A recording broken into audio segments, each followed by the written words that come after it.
지금 일본 주식이 모니터 창을 뚫고 나오려고 그럽니다. 완전 초급등 중인데요.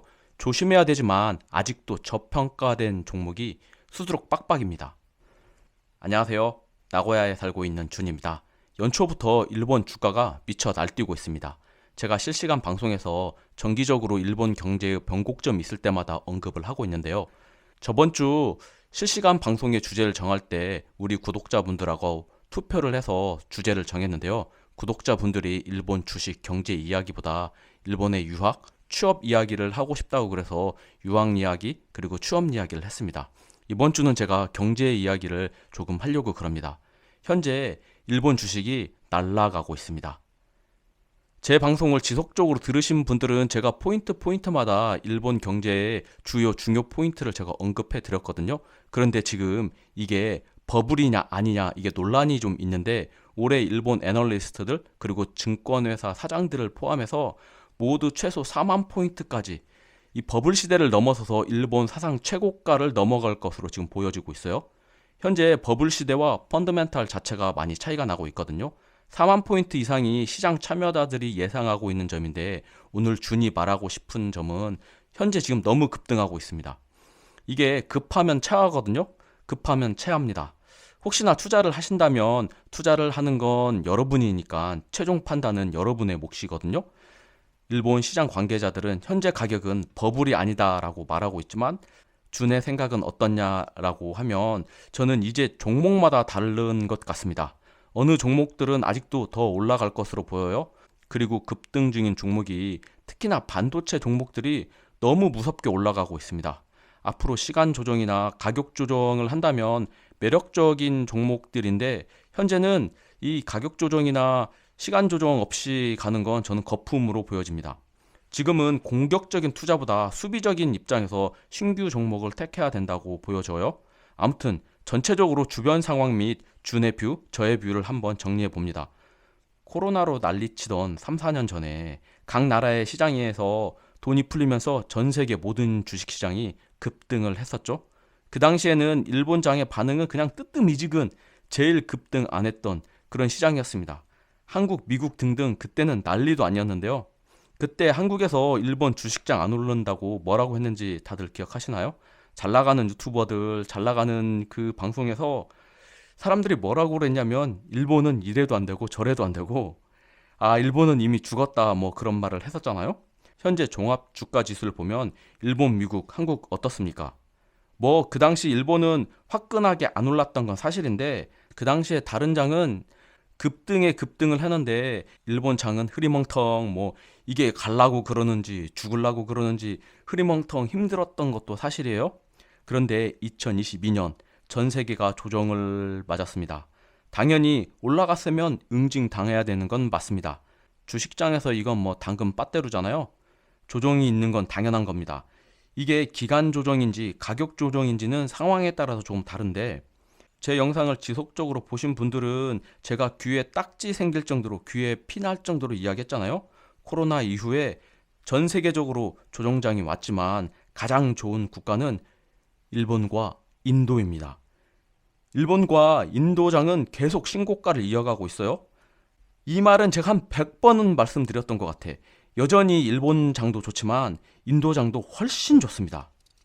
현재 일본장이 등락폭이 커서 일본에 지금 포커싱 되어 있는 것도 맞지만 인도도 지금 계속 좋습니다.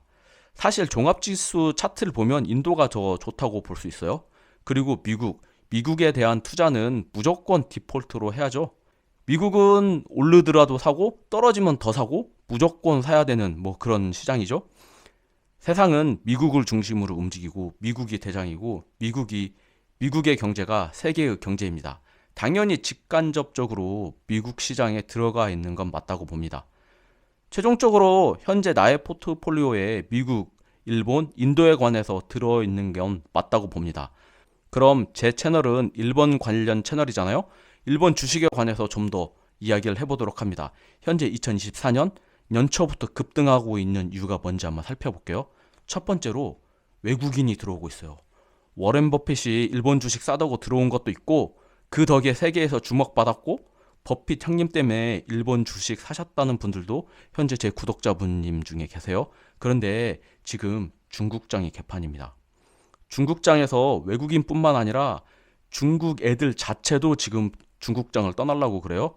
이 외국인, 중국인들이 지금 일본장으로 엄청나게 들어오고 있습니다. 지정학적 위치 때문에 대만 선거에서 친미 정권 때문에 중국 대만 관계가 긴장 상태가 돼가지고 외국인이 떠난다 이게 아니고 중국장 자체가 난립니다. 중국이 미국과 대치하면서 아니 다른 말로 미국과 맞짱 뜨려고 하니까 중국과 미국이 현재 안 좋잖아요. 중국은 지금 현재 부동산 경제 자체도 조정 중이고 주식장 상당히 힘듭니다. 중국 훌륭한 국가인데 현재 작년 중국 그리고 홍콩의 종합주가 주스를 보면 마이너스죠. 중국에 상장된 일본 ETF가 지금 거래 중지가 될 정도로 급등하고 있어요. 그리고 두 번째로 일본의 니사 제도가 개선이 되었습니다. 제 채널에서 일본 사시는 분들은 니사 해야 된다고 제가 귀에 피날 정도로 이야기했던 것 같아요. 그리고 지금이라도 저는 니사 안 하신 분들은 해야 된다고 생각을 해요. 제가 니사 가지고 주식 투자하라는 건 아닙니다. 니사는 한국식으로 말을 하면 ISA, 한국에서는 개인종합자산관리계좌라고 말을 하는데요. 이거와 똑같습니다. 이게 세금 혜택을 받을 수 있어요. 일본식으로 이게 니사라고 그러는데 왜 니사냐면 니폰 ISA. 그래서 니사입니다. 일본은 자국을 지칭할 때 재팬, 자팡한이라는 단어보다 니폰이라는 말을 자주 쓰잖아요. 그래서 니폰 ISA, 니사입니다. 원래 이 니사가 영국에서 가져왔잖아요. 이 영어식 이름은 Individual Savings Account라고 그래서 ISA인데 한국식 이름은 이거를 개인 종합 자산관리 계좌라고 부르는 것 같아요. 그리고 일본은 니사라고 부릅니다. 니사가 어떻게 바뀌었냐 제가 귀에 피날 정도로 말했지만 한 번만 더 들어보세요. 이게 니사가 어떻게 바뀌었냐면 1년간 넣을 수 있는 금액이 최대 1200만 원, 120만 원에서 240만 엔, 그러니까 2400만 원으로 두 배로 뛰었습니다. 그리고 최대로 넣을 수 있는 금액이 맥스 600만 엔에서 1800만 엔, 그러니까 1억 8천만 원까지 넣을 수 있어요. 근데 1년에 지금 넣을 수 있는 금액이 2400만 원, 240만 엔이니까 이거를 몇 년간 넣어가지고 맥스로 1억 8천만 원까지 넣을 수 있게 지금 되어 있어요. 아무튼 지금 현재 1년에 넣을 수 있는 금액은 240만 엔입니다. 이렇게 하니 한국의 ISA하고 조금 비슷해졌잖아요. 일본 사람들이 니사에 관심이 있는 건 사실이에요, 현재. 그러나 다들 계좌를 가지고 있는 건 아닙니다.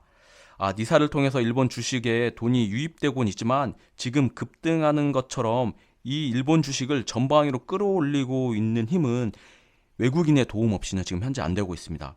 일본 사람들이 한 번에 2천만 원 팍팍 투자할 수 있는 사람들이 많이 있지 않아요. 일본 주식은 최소 구입할 수 있는 단위가 100주를 한꺼번에 구입을 해야 돼요. 그래서 한 주 가격이 10만 원대인 종목들은 이게 한 번 살려면 1000만 원이 넘어가요. 제가 호야라는 종목 엄청 좋아한다고 그랬잖아요. 호야라는 종목이 한 주에 10만 원이 넘어가요. 이거 100주 사면 그냥 1000만 원 이상이에요. 거의 2천만 원 가까이 가기 때문에 니사 1년 그냥 끝나는 거거든요. 저는 돈 없어서 이제 호야 같은 종목은 못 사지만 아무튼 이게 니사가 소액으로 투자할 수 있는 방법이거든요. 그러니까 이게 니사가 새로 도입되었다고 그래서 일본 종합주가 지수를 확 끌어올렸다고 이게 단정 지을 수가 없습니다. 그럼 종목에 대한 직접 투자가 아니라 일본 사람들이 많이 사는 게 펀드, 이 펀드를 지켜볼 필요가 있거든요. 왜? 일본인들은 이렇게 100주씩 사야 되기 때문에 직접 투자하기가 상당히 힘듭니다. 그래서 펀드나 이 ETF를 통해서 간접 투자하는 방법을 많이 택하고 있어요. 그리고 일본 애들이 잘 살지는 못하지만 이게 못 살지도 않아요.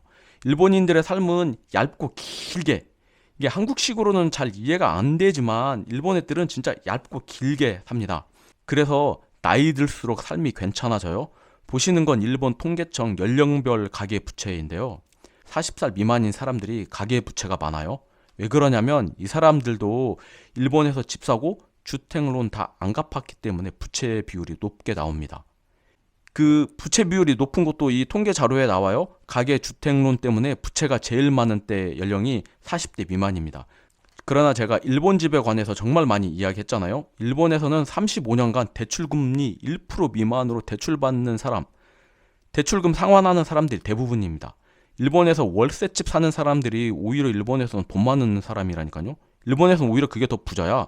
일본에서 자기 집은 일본 정부에서 보조금까지 하면서 거의 공짜 수준으로 돈 빌려가지고 집을 사요. 아울러서 이 60대 이상이 부채보다 예금 비율이 훨씬 확 높습니다. 일본에서는 왜 나이 먹은 사람, 고령층이 돈 더 많을까요?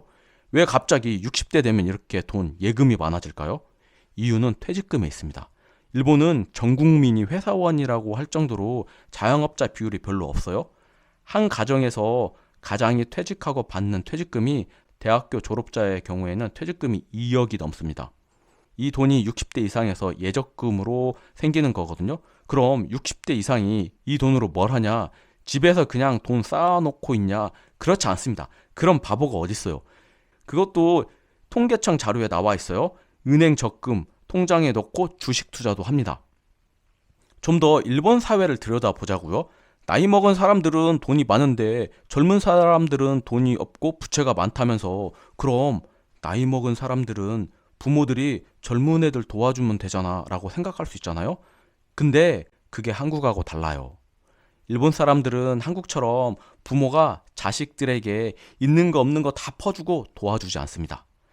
첫 번째로 일본에서 자식이 집 살 때 부모님 도움은 극히 미미합니다. 그냥 축하한다고 뭐 몇만 엔, 10만 엔 이렇게 이렇게 축하금으로 주는 경우는 제가 많이 봤거든요. 일본에서 집 살 때 대부분이 은행에서 그냥 대출금 다 땡겨가지고 집을 사요. 그리고 이자는 일본 정부에서 10년간 대준다니까요. 부모한테 도움 안 받습니다. 그래서 부모님 집에 놀러 가거나 명절 때 찾아가잖아요. 그러면 자식들이 부모님한테 용돈 주는 게 아니라 역으로 부모님이 찾아와줘서 고맙다고 아들한테, 자식들한테, 이 성인들한테 오히려 용돈을 줍니다. 차비하라고 용돈 줘요. 두 번째로 일본 대학생들 중에는 부모님이 학비 안 보태줘서 본인이 해결하는 사람들도 많아요. 제 친구도 그랬어요. 근데 일본에서 학비 마련한다고 알바하거나 장학금 받는데요. 일본 애들을 위한 장학금은 한국처럼 등록금 면제가 아닙니다. 다 대출 장학금입니다. 그 돈 나중에 갚아야 돼요.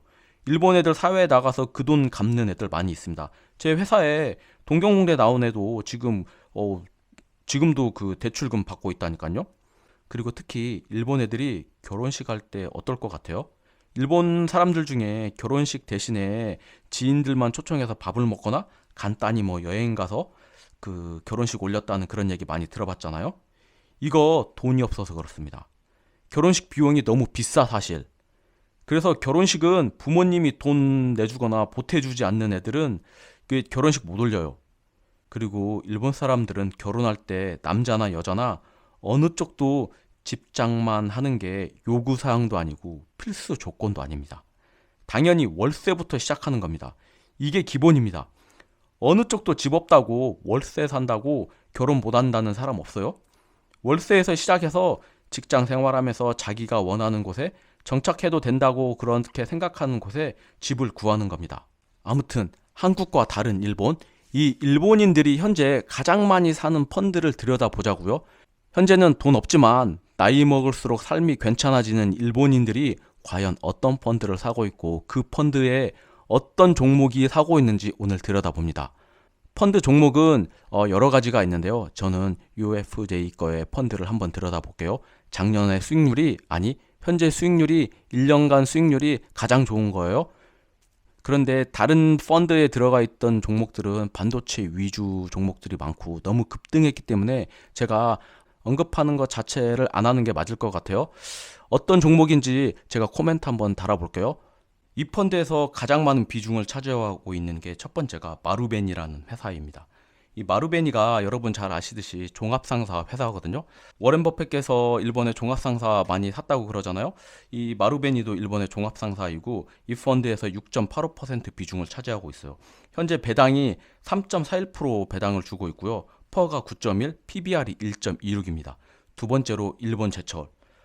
일본제철은 배당이 4.5%나 줘요. 그리고 PBR이 0.66입니다. 그리고 퍼가 7.3이고요. 세 번째로 JFE 홀딩스라고, 그래서 이 종목은 3.97% 배당을 주고요. 퍼가 9.5%밖에 안 됩니다. 그리고 네 번째로 미주호은행, 그리고 나머지 종목들도 PBR이 1% 정도 미만이고요. 퍼도 현재 뭐 10% 내외 정도이거든요. 그렇기 때문에 지금도 상당히 저평가되어 있는 종목이고, 일본에서는 배당 주는 종목들이 상당히 많습니다. 이 종목들 보통 배당이 3%에서 4% 정도 주거든요. 제가 종목을 추천하는 건 아닙니다. 현재 일본에서 가장 많은 수익을 내고 있고, 일본 사람들이 사고 있는 펀드에 어떤 종목을 투자하고 있는지 그냥 소개만 시켜주고 있어요.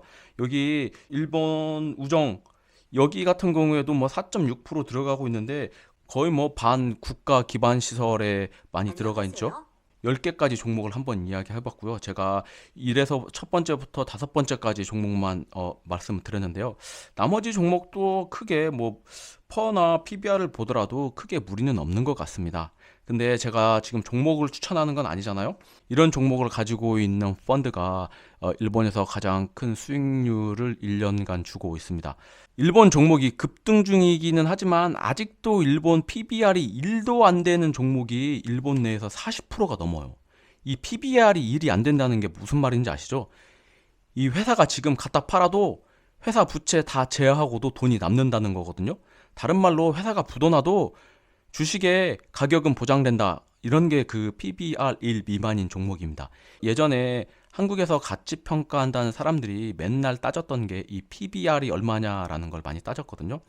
제가 지금 가장 화려한 반도체 종목들, 불타오르는 펀드와 종목은 지금 이야기하고 있지 않습니다. 일본이 올해 가장 큰 이벤트인 금리 인상이 좀 남아 있거든요. 현재 일본은 우리가 잃어버린 30년이라고 말하고 있는 이 디플레이션 시대를 올해 종지부를 찍으려고 그럽니다. 다시 주는 말합니다. 저는 일본이 디플레이션 시대에서 인플레이션 시대로 전환되고 있어요. 그 누구보다 빨리 저는 일본이 인플레이션에 왔다고 말을 하고 있습니다. 올해 일본 중앙은행은 마이너스 정책 금리를 포기할 것으로 보여지고 있어요. 일본 중앙은행에서 디플레이션 종료 기준점을 3년 연속 물가 2% 이상 인상하는 시점이라고 말을 하고 있어요. 이번에 일본은 그 목표를 달성하게 됩니다. 그리고 물가는 오르지만 임금 인상이 현재 제대로 되고 있지 않잖아요. 지금 현재 일본 국민들이 가장 힘들어하는 그런 구간을 지나가고 있습니다. 일본은 디플레이션 시대 때 오히려 지금보다 훨씬 더 삶이 괜찮았습니다. 디플레이션 시대에 저 준이 살았잖아요. 일본은 오늘 물건 안 사고 돈 그냥 가지고 있으면 그 똑같은 물건이 내일 되면 물건값이 떨어집니다. 내일 모레 되면 더 떨어져. 그러니까 현금 들고 있는 게 재테크의 방법입니다. 당연히 구매 지수 떨어지는 건 당연한 거 아닐까요? 한국과 같은 인플레이션에 살고 있는 나라에서는 일본 같은 이 디플레이션 나라를 참고할 수 있는 지표가 많이 다릅니다.